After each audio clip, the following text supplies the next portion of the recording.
مرة أخرى يحاول المخزن المغربي تقديم الأزمة الجزائرية المغربية في قالب مزيف لا يمت بصلة إلى لب الموضوع ولا إلى المصدر الحقيقي للأزمة. وهذه المرة استغل خروج مناصري كرة القدم الجزائريين في مختلف مدن البلاد للاحتفال بفوز المنتخب السنغالي بكأس إفريقيا ليجند أبواقه الإعلامية وصفحته المأجورة في حملة بكاء مصطنع هدفها وضع الدولة الجزائرية في قفص الاتهام واتهامها زورا بزرع الفتنة بين شعبين شقيقين في محاولة مكشوفة لإطالة عمر أزمة هو صانعها الأول.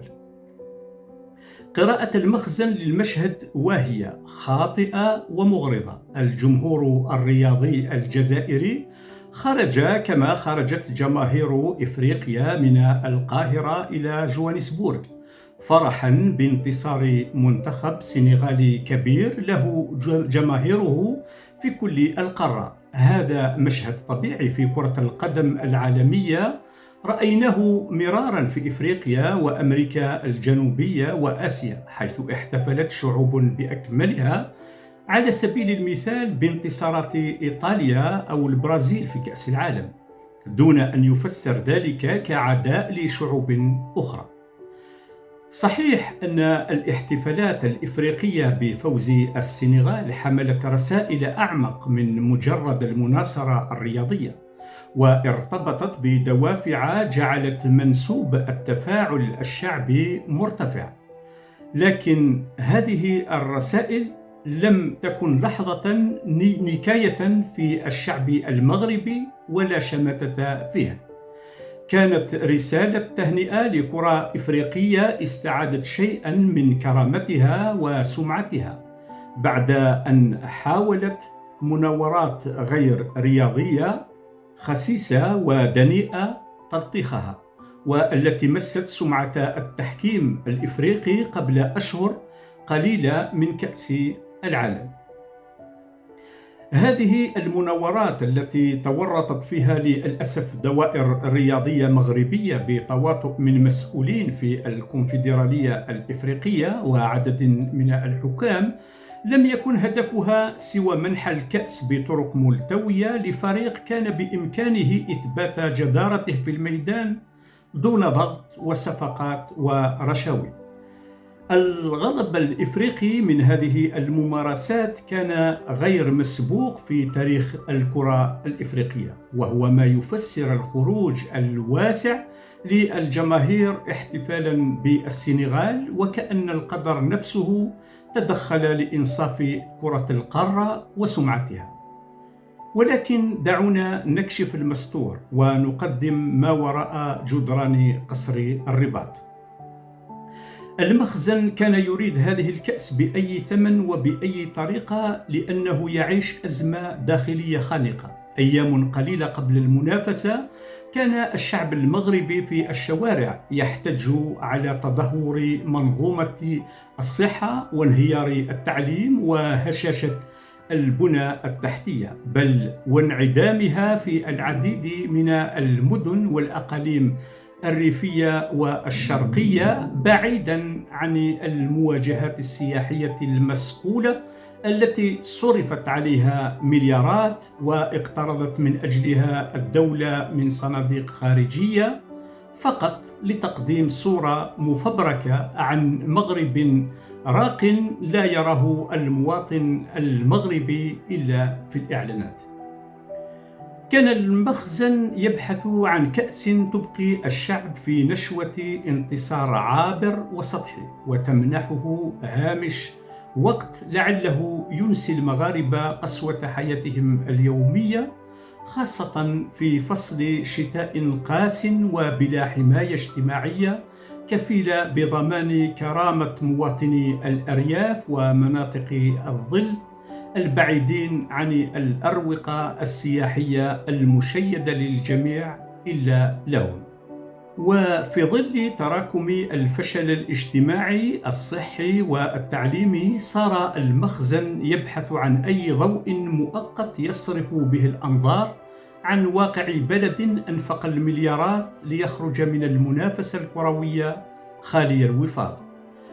الصدمة كانت كبيرة عندما أفشل السنغال هذه اللحظة وصفر كل الجهود والاستثمارات التي جرت في الكواليس. وزادت الصدمة مع بروز عزلة المغرب داخل القارة الإفريقية، حيث أشارت جماهير إفريقيا إليه بأصابع الاتهام وواجهته بلهجة استنكار واضحة. عندها لم يجد المخزن طوق نجاة سوى الهجوم على الجزائر، الشماعة الأبدية لكل فشله. لم ينظر المخزن إلى كل مدن إفريقيا التي احتفلت بالسنغال، بل ركز فقط على الجزائر. والأغرب أن أبواقه اتهمت الجزائر بزرع الفتنة وتشجيع العداوة، وراحت تزايد بخطاب الأخوة بين المسلمين، ناسية أو متناسية أن السنغال بلد مسلم بامتياز، وأن الفرح بانتصاره لا يتناقض مع أي قيمة دينية أو أخلاقية. لبس المخزن ثوب الضحية وادعى أنه الجانح للسلام مع الجزائر، متجاهلا سجلا طويلا من الأعمال العدائية، آخرها وليس أخيرها توقيع اتفاقية تنسيق أمني مع الكيان الصهيوني هذا الشهر، في خطوة لا يخفى على أحد أن الجزائر هي المستهدف الأول منها، إلى جانب استقدام منظومات تجسس ودفاعات جوية إسرائيلية، والسعي لفتح قاعدة عسكرية للكيان على الأراضي المغربية. أصل الأزمة بين المغرب والجزائر لم يكن يوما كرة قدم، ولا مناورات الجامعة الملكية لكرة القدم، ولا حسدا جزائريا مزعوما اتجاه الشعب المغربي المغلوب على أمره. جوهر الأزمة هو إصرار المخزن على تحويل أرض عبد الكريم الخطابي وشعب المغرب إلى كيان وظيفي يخدم مصالح الإمبريالية الغربية على حساب مصالح الشعب المغربي نفسه، وضد أمن واستقرار شمال إفريقيا والساحل وغرب إفريقيا. المخزن يدرك أن أيامه مع شعبه لم تعد مريحة. الأزمة الاقتصادية والاجتماعية والمديونية المتفاقمة لم تعد تمنحه هامش المناورة والتضليل.